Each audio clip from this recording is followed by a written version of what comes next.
Yo, what's good, y'all? It's JD, and today I'm going to be running you guys through a workout that me and one of my homeboys, Payday J, ran through at one of my new favorite spots to train out here in San Francisco.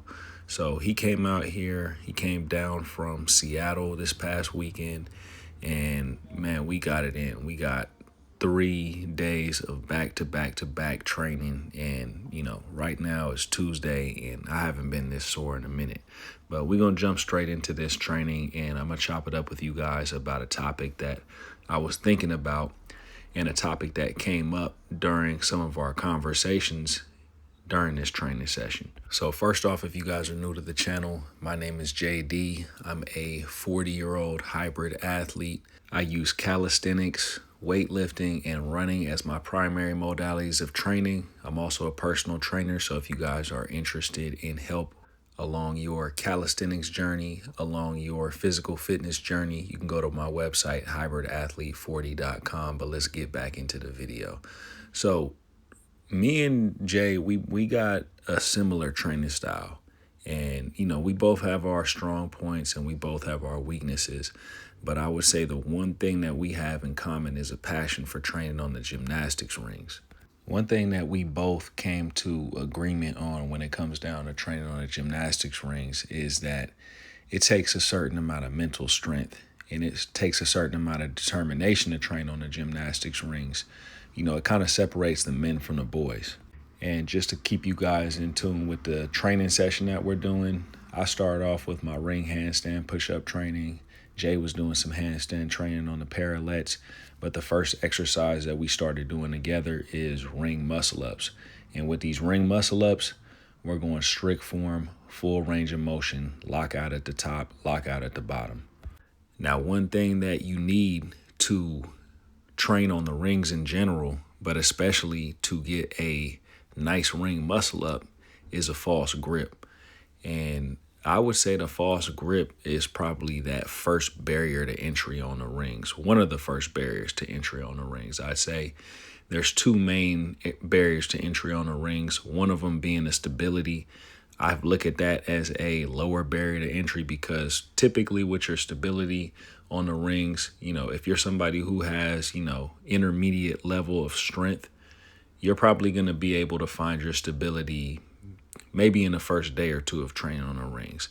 Now, the thing that you're not going to be able to find on your first day or two of training on the rings, sometimes it might take you weeks, sometimes it might take you months, is to develop that good false grip on the rings. Now, when it comes down to this training scheme that we're doing right here, I usually like to start off with a warm-up rep, then we go to 3 reps, and I think this set right here, we're maxing out, and both of us got 7 reps, full range of motion, full turnout at the bottom, full lockout and turnout at the top on these ring muscle-ups. One of the things that Jay brought up that I actually haven't thought about in quite some time is something that comes along with that false grip is the pain of developing that false grip. And what I mean by that pain of developing that false grip is that, close to your wrist, that bottom part of your hand really has to develop a callus, and it really has to develop some strength because, when you first start that false grip, it almost feels like the bone is hitting the rings and it's super painful. So it's something that you have to get used to, but it's also something that you mentally have to push through in order to get comfortable on the gymnastics rings. And, sometimes there's some blood involved. Sometimes there's some huge calluses involved that end up popping. There's skin peeling and there's pain. But if you are true to the game in terms of, your motivation and your dedication to train on the gymnastics rings, these are things that you're pushing through. And this is what I mean by the rings separate the men from the boys. I see a lot of cats when it comes down to training on the bars, and this is no knock to them, but they might use gloves. Sometimes you see those people use like the mechanics gloves. But the fact of the matter is you don't have that option when it comes down to training on the rings. And at the end of the day, you don't want that option when it comes down to training on the rings. All right, y'all. So this set that we're working on right here is a pause rep set. And this is something that's a good to incorporate into your training, not just for muscle ups, but for all types of other movements. It could be for handstand push-ups or, whatever else you're working on. And basically what we're doing here is that while I'm doing the set, Jay was counting off, 1, 2, 3, 3, 2, 1 at the bottom of the movement, at the top of the movement. And when he's doing the set, I'm doing the same thing. This is one of those things that, it's advantageous to have a training partner because they can keep you honest on, pause reps, time, keep you honest on form. They could be, your extra set of eyes, basically a coach that's working with you, that's also working out with you. And then vice versa. You could be their coach that's working out with them. Another thing about that false grip when it comes down to training on the rings is that you almost use the false grip in everything. I use the false grip when I'm doing my deep handstand push-ups. I use the false grip when I'm doing muscle-ups on the rings. I use the false grip when I'm doing pull-ups on the rings. Probably one of the only exercises that I'm not using false grip on is the exercise that we're doing right here. And this is just regular RTO dips. And for this exercise, we are just using this actually as a warm-up for the next more difficult exercise. So we started off with a set of 10 on RTO dips, and a set of 10 on RTO dips is no joke. That turnout at the top is another aspect of training, or another aspect of this movement that separates the men from the boys. But after we did this first warm-up set of RTO dips, we ended up going into a more difficult exercise that Jay calls the supreme dip. And the reason why he calls it the supreme dip is because it's actually a supinated dip and somewhat of a progression to a Hefesto, but I look at it as a bicep activated dip and something that gives you a real good stretch in the pecs. But while doing these supreme dips, as you'll see in a moment, you actually have to get that false grip going too. If you don't have a false grip trying to do the supreme dip, we're coining this the supreme dip, or Jay coins this a supreme dip, and I'm piggybacking on that. If you don't have the false grip and you're doing these supinated dips, it's just not going to work for you. Another aspect to ring training that me and Jay was talking about was how the rings will humble you. Jumping on the rings for the first time, or jumping on the rings for the first time in a while, will kind of let you know how much you actually overestimated your strength.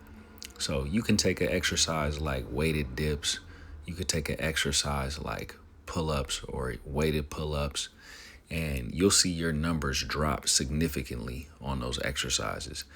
I've hit 100 kg weighted dip before, but on the gymnastics rings, I've never come close to anything like that. Now, probably the most I've ever done on a weighted gymnastics ring dip probably was maybe 3 plates for 1 rep, and that was probably a super big struggle for me.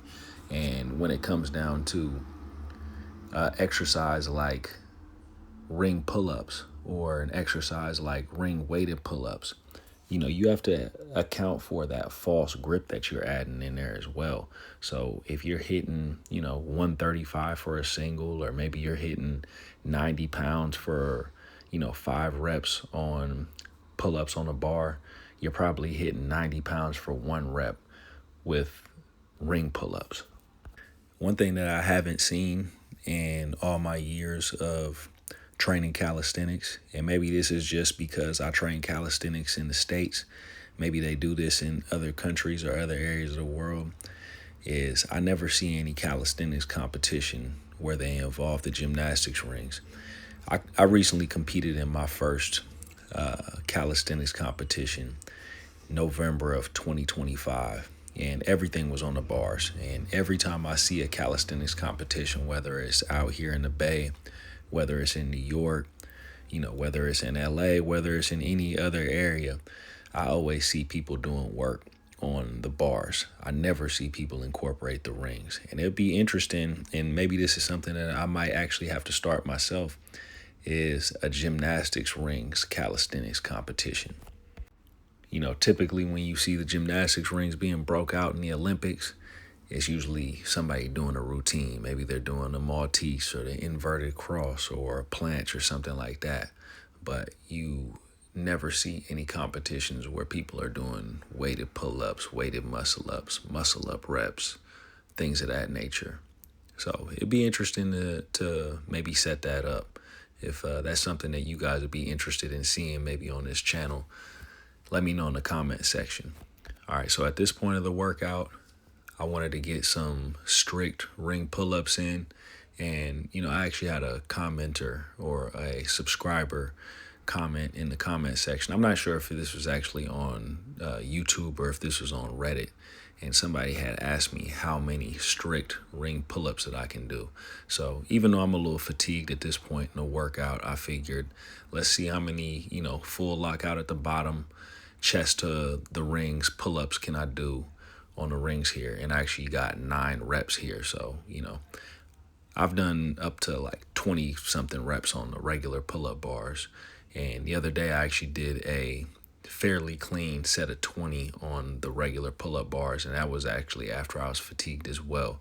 So that just shows you the difference between, false grip pull-ups on the rings and regular pull-ups on the bar. So the difference is 9 reps to 20 reps. And here Jay's getting his set in as well, looking silky smooth. Jay's got amazing pull strength and a lot of explosiveness in his pulls. And actually, while I'm thinking about it, guys, if you guys aren't subscribed to his channel, he's got a YouTube channel as well. Definitely go ahead and give him a subscribe. Pay his channel a visit. He's got some quality content on there as well. I think one of the dope parts about training with somebody who, is coming in from out of town or somebody who you don't train with on a regular basis is the blending of both styles. Like I have my style of training, even though we both have a similar style of training. I have my strong points. He has his strong points. We put it together and we create a routine where we challenge each other and push each other to new levels. And as you guys can see here, we're finishing up with some L-sit pull-ups. I think we did 2 more sets of 5 on these.